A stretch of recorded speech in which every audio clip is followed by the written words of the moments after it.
आज की वीडियो में हम करेंगे भारतीय संविधान के महत्वपूर्ण संशोधन का पार्ट 1 यानी कि important amendments in Indian constitution. तो पहला संशोधन हुआ था आपका 1951 ईस्वी में।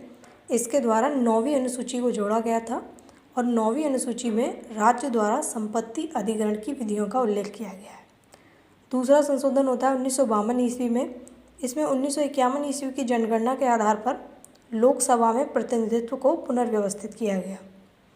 उसके बाद 7वां संशोधन 1956 ईस्वी में होता है। इसके तहत भाषीय आधार पर राज्यों का पुनर्गठन किया गया और पहले की जो 3 श्रेणियों में राज्यों का वर्गीकरण था उसको समाप्त करके 14 राज्यों और 6 केंद्र शासित प्रदेशों में विभाजित किया गया। 9वां संशोधन होता है 1960 ईस्वी में।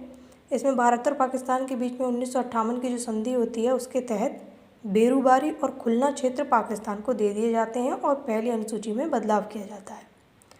10वां संशोधन 1961। इसमें भी पहली अनुसूची में बदलाव करके दादरा एवं नगर हवेली को भारत में शामिल कर लिया जाता है और उसको यूटी यानी कि यूनियन टेरिटरी केंद्र शासित प्रदेश का दर्जा दे दिया जाता है। 12वां संशोधन होता है 1962 ईस्वी में। इसमें गोवा, दमन एवं दीव को भारत में यूनियन टेरिटरी का दर्जा दे दिया जाता है। 13वां संशोधन होता है 1962 ईस्वी में।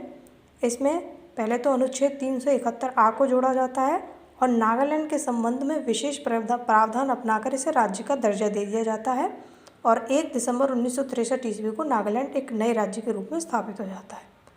फिर आपका 14वां संविधान संशोधन होता है 1963 ईस्वी में। इसमें पुद्दुचेरी को यूटी यानी यूनियन टेरिटरी के रूप में शामिल किया जाता है। साथ ही इसी के द्वारा हिमाचल प्रदेश, मणिपुर, त्रिपुरा, गोवा, पुद्दुचेरी, दमन और दीव में विधान पालिका और मंत्रिपरिषद की स्थापना की जाती है। 15वां संशोधन होता है 1963 ईस्वी में।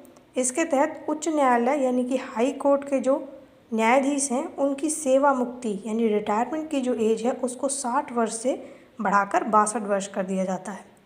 21वां संशोधन होता है 1967 ईस्वी में। इसमें 8वीं अनुसूची में बदलाव किया जाता है और सिंधी भाषा को 15वीं भाषा के रूप में जोड़ा जाता है, यानी इससे पहले भारतीय संविधान में 14 भाषाओं का वर्णन था। उसके बाद 22वां संशोधन होता है 1969 ईस्वी में।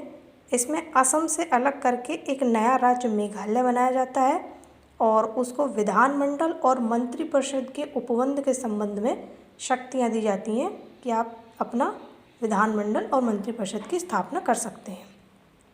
तो ये कुछ पार्ट 1 में हमने कुछ इम्पॉर्टेंट जो शुरुआत के संशोधन हुए थे उनको हम रखा है।